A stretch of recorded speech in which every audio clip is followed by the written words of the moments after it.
You said such a nice thing. Let me hug you. I'm Angela Duckworth. I'm Stephen Dubner. And you're listening to No Stupid Questions. Today on the show, why are we so attracted to the idea of fame? If I were Michael Jordan, oh my gosh, I'd feel great. Also, how aware are we of the people and things that shape our identity? The fact is, I may have just been reading a bunch of comic books and eating Cheetos, and I had these ideas.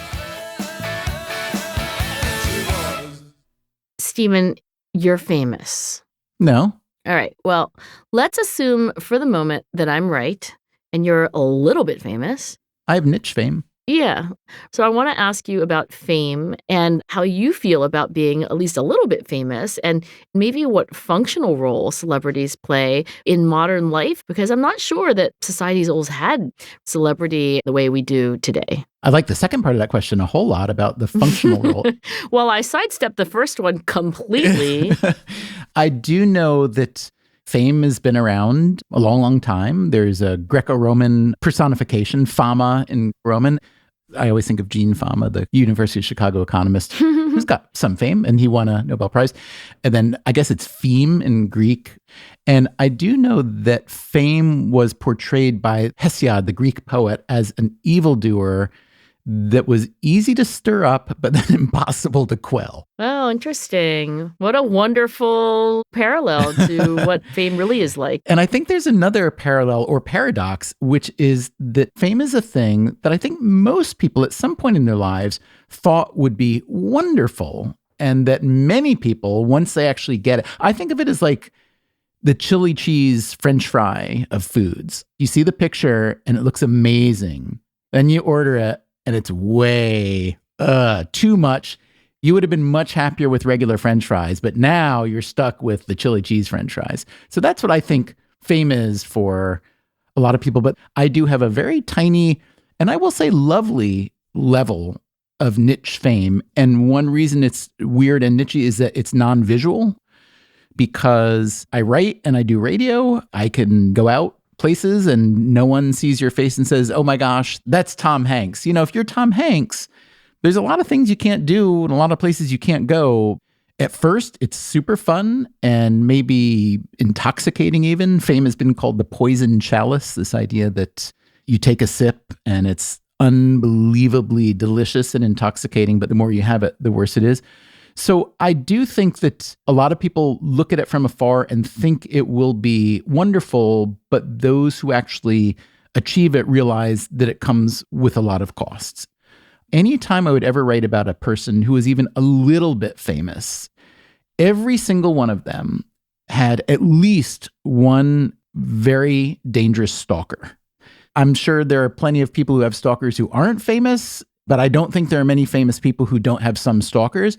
And so when you think about the upsides and downsides or the costs and benefits of anything, I do think more people now recognize that there are a lot of costs to fame than they used to. Right. When Princess Diana died, that made very clear that there are costs to fame. So my most recent sort of brush with actual fame came several years ago. Our first book, Freakonomics, came out, and then as we were working on the second book, there was a movie being made.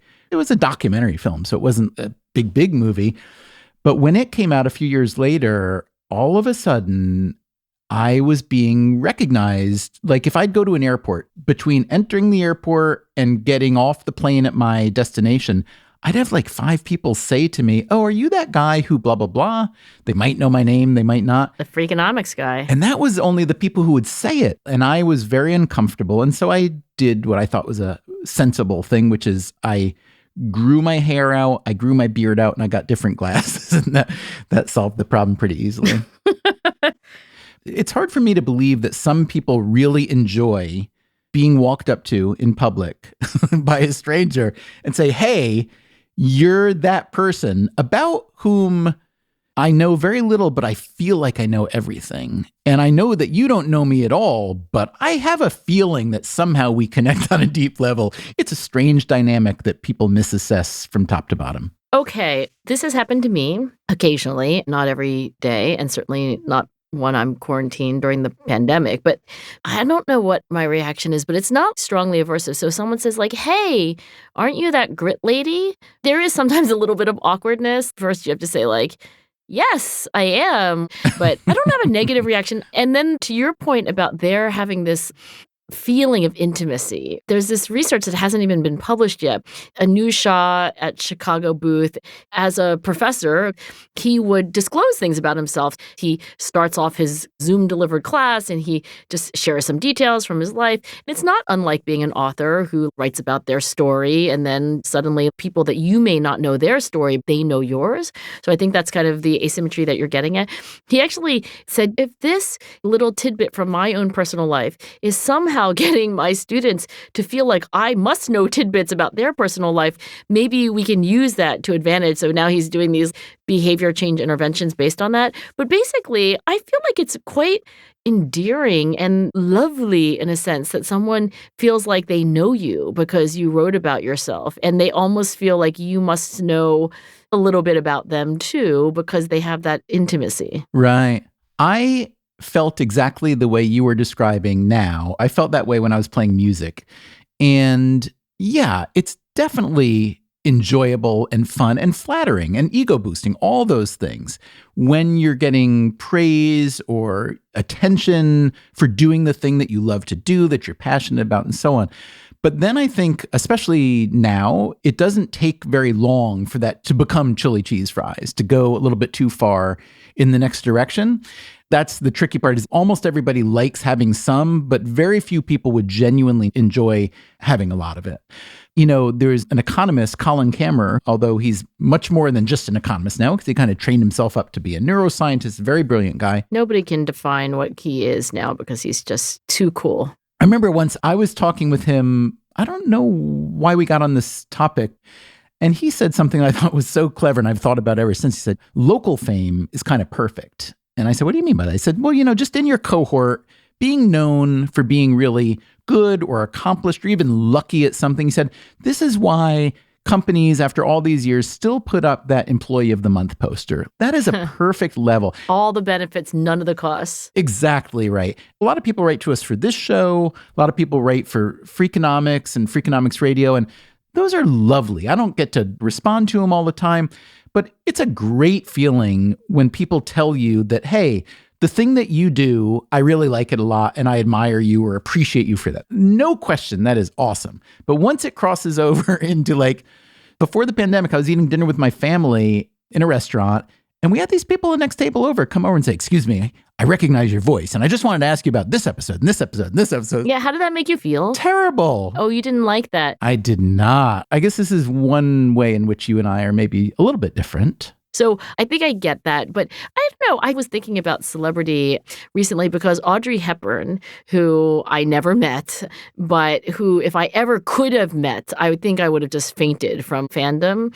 I was listening to this song called Audrey. Do you know about the story of Audrey, the song, and David Brubeck, the jazz musician? No, please tell. So there is a now deceased jazz musician who was a little bit obsessed with Audrey Hepburn. It's actually not David Brubeck. It was a saxophonist in the David Brubeck quartet. This is Paul Desmond, yes? Yes. And when Audrey Hepburn was in New York, she was an actress in a play, there would be a time where he would be in his set, but she would be finishing the play and then going home in a car. And he would always ask to have the break for their quartet at a time where he could go and stand in the alley and just watch her for a few seconds, walk out the stage door and climb into her limo. Now, that sounds horrible, but here's the thing. He didn't do anything terrible. In fact, he wrote this beautiful song. It's like lyricism itself.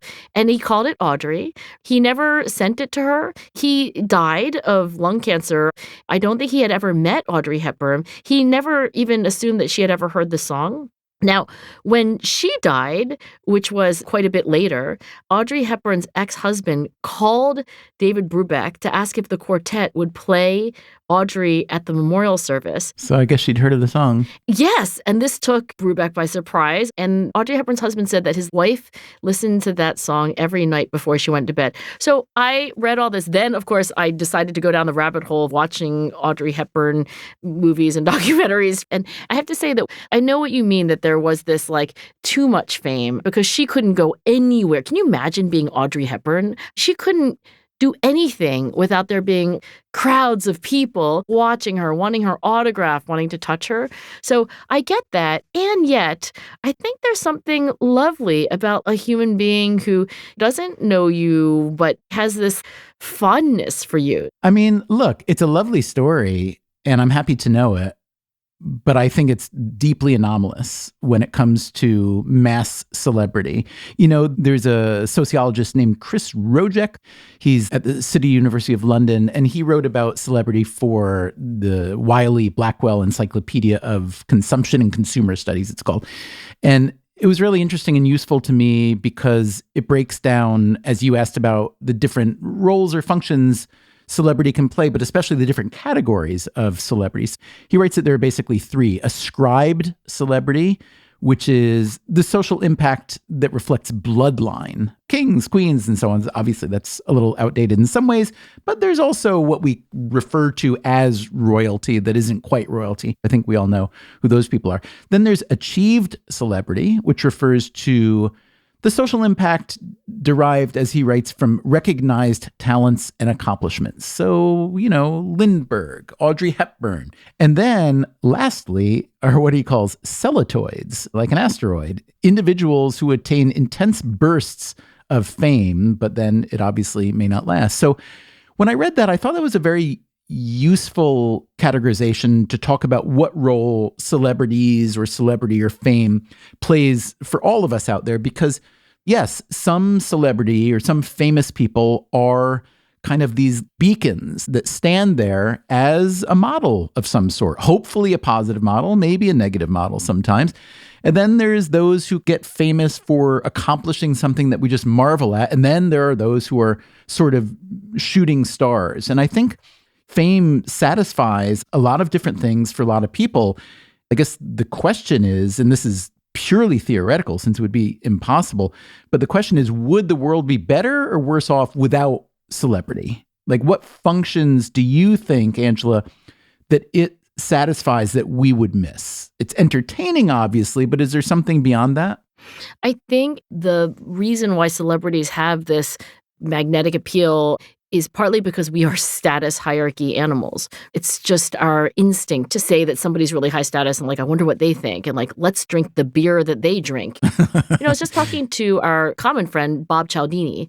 Well, he's uncommon as a human being, but we are both friends with him. I was reading his soon to be published new version of Influence and how we persuade each other. And he says that people take these mental shortcuts when they make decisions because you can't process all the information. So you, as a rule of thumb, do what other people do, social proof.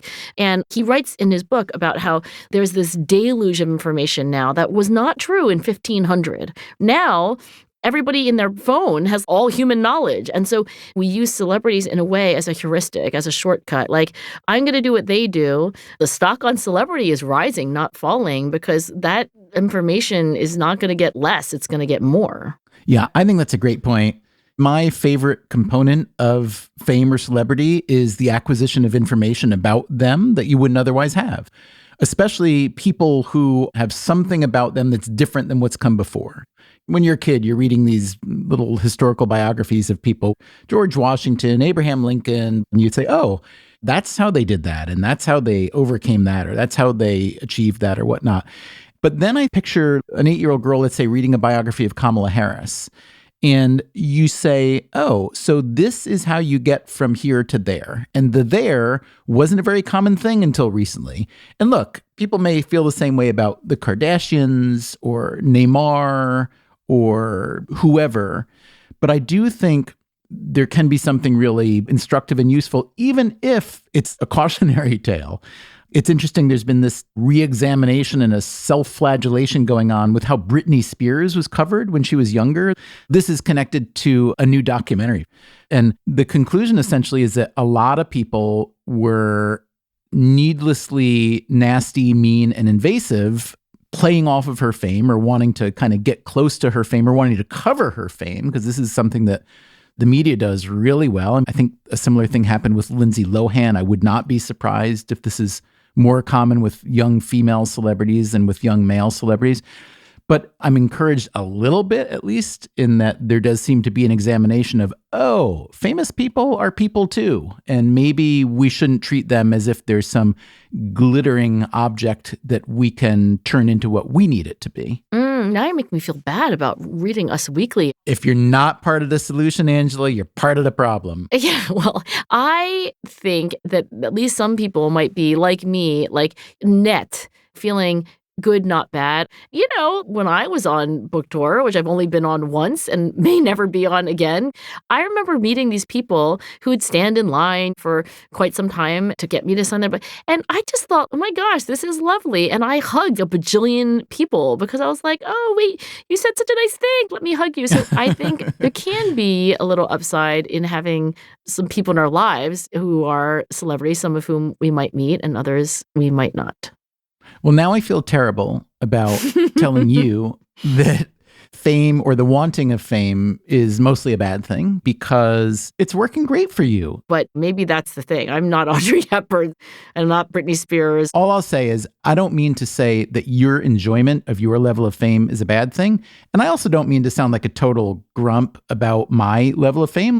A lot of elements of it are really enjoyable.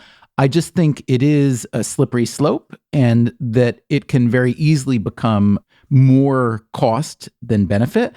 So I think that often people, when they're envisioning the optimal outcome of the life they're pursuing, they think about money, power, and fame.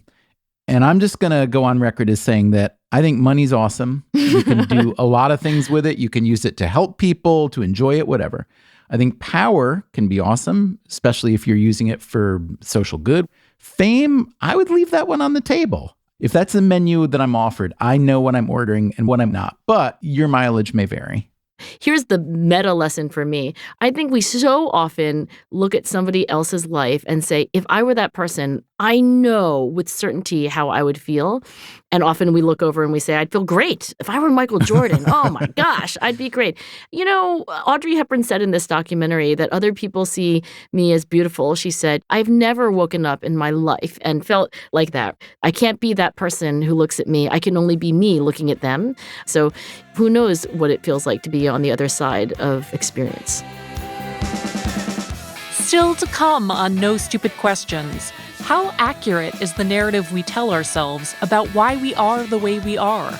So much of what I've done is a rebellious little girl telling her father that he was wrong.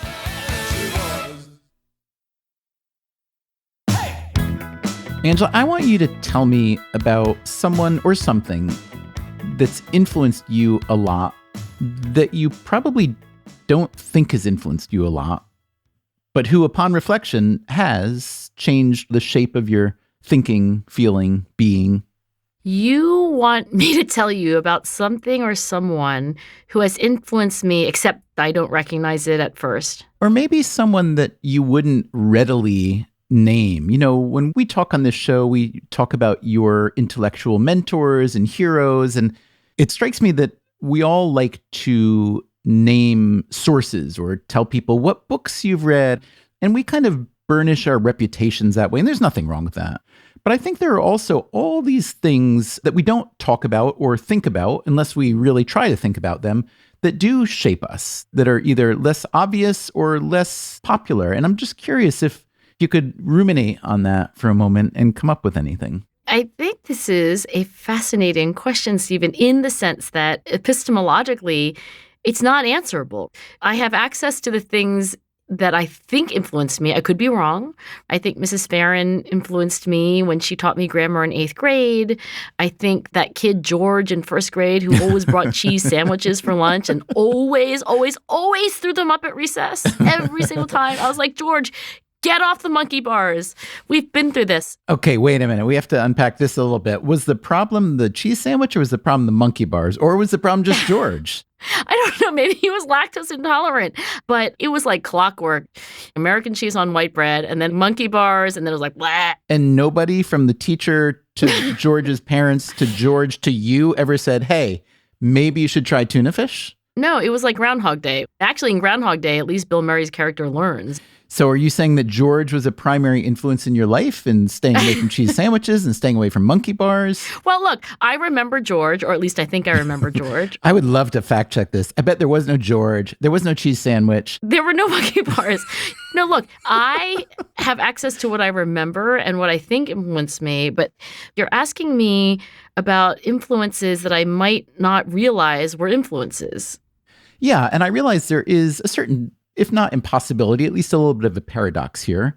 But I know you have a nimble mind. Well, look, I think memory is very interesting. I was talking to Mike Maughan, who's a psychologist who studies memory, and he said something along the lines of, we're not very good at remembering what we remember. So we think we remember certain things, like false memories, for example, and we don't. And we can also think we have forgotten things, like I'll never be able to remember that, but actually it's hidden there in our long-term memory and we just have to access it. So I think you've done a wonderful job so far of not answering my question. Because I think it's unanswerable. Can I turn it on you? Can you answer that question for yourself?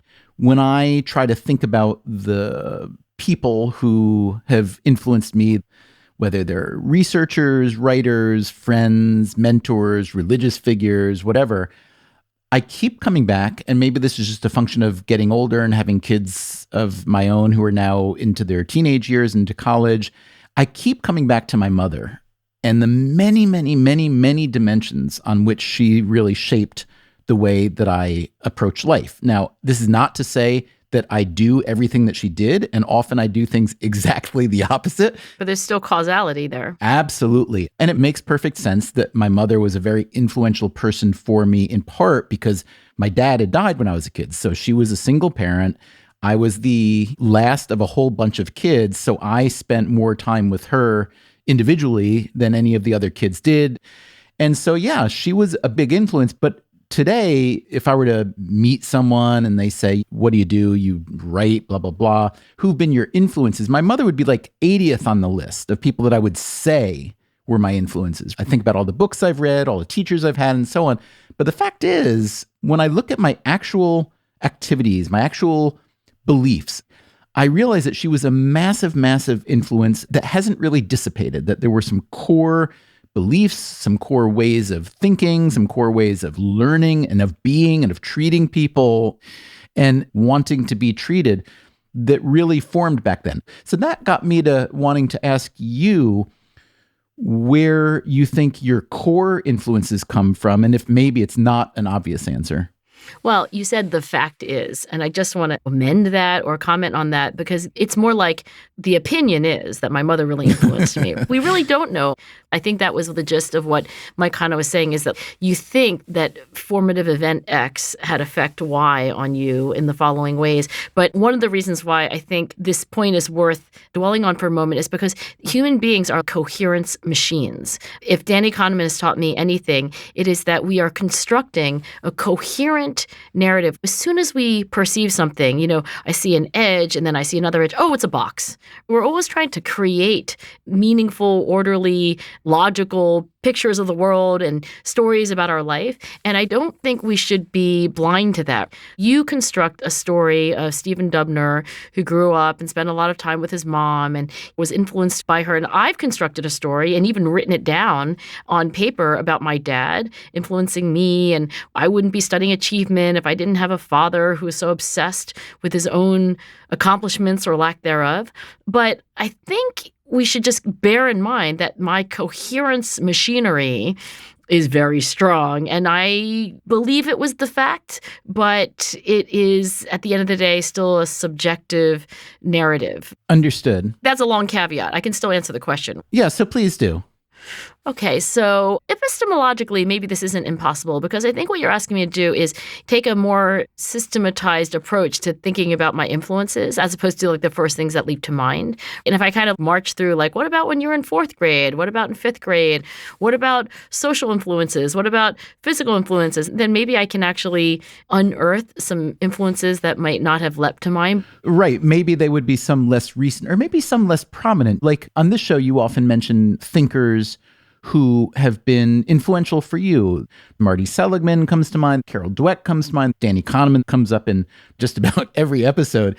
And I'm curious, have they really been as influential as one might think? Or is it that they stand for something that you maybe aspire to? Or is it they are recognizable people? And so it's very comfortable to claim them as influence. Or they're recent, so they're just available. They're kind of in working memory, as it were. Yeah. Whereas, in fact, it may be something that, an uncle said to you at a family gathering once. It made you think, holy cow, he's right. I shouldn't do this with my life. And then I somehow have not accessed that memory for a long time. Maybe, but then I don't know how I would know. Let me flip the question then. Rack your brain to tell me about someone or something that you think has influenced you a lot, but really hasn't. Maybe it's something that you like to claim as a big influence, but in fact, it's more like a virtue signal or something. Well, in this self-concept that I have, where I feel like so much of what I've done is a rebellious little girl telling her father that he was wrong. And Marty Seligman, my PhD advisor, he might say that I've got things wrong because so much of the time when we think about our behavior, we attribute causes in the past. And one of Marty's bold claims is that we are not driven by the past. We are pulled by the future. And so if we want to explain our behavior, we actually have to think about the movies that we play in our head about future worlds that we hope to live in or we think are going to happen and so forth. I have argued with Marty about this a little bit because I take his point that there's this easy narrative, like I am who I am today because of these things that happened to me before, versus what he wants to say, which is I am what I am today because of what I'm expecting to happen in the future. But I think these things are connected. Because certain things happened to me in the past, that's what makes the predictions in the first place. So I feel like it's not quite true. But Marty has made that point quite strongly. He thinks that we vastly overestimate past influences of all kinds. That is so interesting. The phrase being pulled by the future appeals to me, but it doesn't necessarily resonate so much with me. And I wonder, therefore, if the future is not pulling me as much as it should be. How universal is the future pulling energy? I think Marty would like to argue that it is universal and perhaps definitional to human consciousness, that it's part of what makes us special. All human beings have the capacity to imagine possible futures. And I think that's where creativity comes from. It is pretty cool that human beings are able to conjure a future and then just make it happen. And I do think this idea that we could be romanticizing the past, that even the very question, what have been your greatest influences, presumes that the influences are in our past and accessible by memory. And maybe it's all like Marty says, like daydreaming, planning, and goals are really what explains who we are and what we do. Yeah, I guess what I was thinking when I asked this question is that if you read the Vanity Fair questionnaire or the New York Times Q&A with someone and they're asked, you're a CEO, who've been your greatest influences? There are the answers that we all want to give and want to hear that are a component of reputation burnishing. And again, I don't think there's anything wrong with that at all. But, we do like to point to the classiest influences. The Danny Kahneman influences. Yeah, I'm just saying this is something I've observed in many people. Let's say I'm a novelist and I've just written a really wonderful novel of manners set now that tries to telescope all of human history. And you ask me, who are your influences? And I might say, most of my contemporary thinking was really informed by the Greek philosophers and some early Renaissance sculptors. Hebrew poets. The fact is, I may have just been reading a bunch of comic books and eating Cheetos, and I had these ideas. So I think that we curate our influences in a way, publicly and even privately, that we may leave out some formative ones. And maybe we don't even know it, right? So there's two forms of social desirability bias in, for example, questionnaire research. When someone says, oh yeah, I'm really dependable and I'm very punctual and I always give the other person their say in a conversation, psychologists always worry that there's social desirability bias. But there's two kinds. The more obvious one is that you're presenting yourself in a desirable way to others, including the experimenter collecting the survey. But there's another, maybe more insidious form of social desirability bias where you are fooling yourself. You are presenting an attractive version of yourself even to your own ego. So maybe you're right. Maybe in my little narrative of like, well, there's my dad, and then there's Nobel Prize winner Danny Kahneman, and then there's Wharton professor Katie Milkman, I'm curating a bio that just sounds really good, not only to others, but to myself. Right. Or in the words of, I believe, Danny Kahneman, not only are we blind, but we are blind to our blindness. That sounds like a Danny Kahnemanism. But I could be wrong. It might have been Groucho Marx. Hard to say. Yes. I will say this, Angela Duckworth, I think you have actually been rather influential on me. Really? I sometimes resist. I sometimes disbelieve for a little while until I believe. I sometimes play devil's advocate because I enjoy that role. Often play devil's advocate. I sometimes squirm with discomfort at an idea or solution that you propose, but then upon some rumination, I realize you're usually right, and eventually I fall in line. So I guess I should just say thank you. No Stupid Questions is part of the Freakonomics Radio Network, which also includes Freakonomics Radio, People I Mostly Admire, and coming soon, Sadir Breaks the Internet. This episode was produced by me, Rebecca Lee Douglas, and now here's a fact check of today's conversations. In the first half of the episode, Angela wonders if society has always experienced celebrity the way that it does today. But globalization and social media have clearly changed what it means to be famous. In 2019, the Harris Poll conducted a survey of 3,000 children between the ages of 8 and 12. 30% of the respondents in the United States and 29% in the United Kingdom named vlogger or YouTuber as their dream job, making it the most sought-after career for children in this age group. However, celebrity worship has been an intrinsic part of human history for ages. Stephen and Angela discuss the hysteria around people like Audrey Hepburn and Britney Spears, but this sort of frenzy is nothing new. Victorian novelist Charles Dickens was greeted like a rock star when he toured the United States in 1867. His hotel in Boston had to place armed guards outside to keep fans from trying to reach him. He was even stalked by Jane Bigelow, a socialite from Baltimore, who threatened and attacked women who expressed interest in him. Later, Angela tells the story of alto saxophonist Paul Desmond's obsession with Audrey Hepburn. She refers to the band he played in as the David Brubeck Quartet. The group was actually called the Dave Brubeck Quartet. Maybe his mother called him David, but Brubeck, a giant of jazz, went by Dave. While playing with the quartet, Desmond would, as Angela recalled, leave the nightclub where he was playing to watch Hepburn exit the 46th Street Theater, where she was starring in a production of Ondine. His song Audrey appeared on the 1955 Columbia Records album, Brubeck Time. Angela described it as, quote, like lyricism itself. But it should be noted that, like most jazz recordings, this song has no lyrics. Finally, Angela and Stephen wonder why George, a student in Angela's first grade class, would regularly vomit up his cheese sandwich after swinging on the monkey bars. I have two hypotheses. The first, and perhaps most obvious, is, as Angela mentions, lactose intolerance. Approximately 65% of the population has a reduced ability to digest lactose after infancy. Symptoms of lactose intolerance usually begin between 30 minutes to 2 hours after consuming dairy, and vomiting is common. My second theory is motion sickness, a common and complex syndrome that can strike quickly. A 2014 study from the European Journal of Pediatrics found that 43% of children between the ages of 7 and 12 experience motion sickness in cars, and 11.6% experience motion sickness on a park swing. The sensitivity usually diminishes with age. Unfortunately, swinging on monkey bars was not included in the study, and Angela did not stay in touch with George, so we may never solve this mystery. George, if you're listening, please email nsq@freakonomics.com and let us know what on earth was going on. That's it for the fact check. No Stupid Questions is produced by Freakonomics Radio and Stitcher.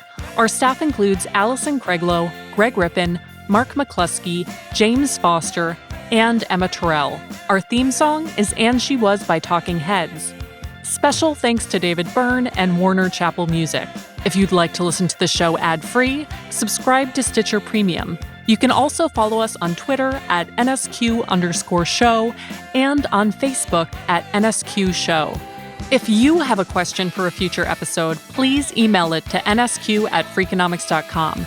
And if you heard Stephen or Angela reference a study, an expert, or a book that you'd like to learn more about, you can check out freakonomics.com/NSQ, where we link to all of the major references that you heard about here today. Thanks for listening. When I was in high school, there was a group of popular girls. I hate them already. They weren't really classic mean girls. Oh, I take back my hatred for them. They didn't snub me, but I wasn't really in the inner circle. The story gets less dramatic by the moment, I have to say. Stitcher.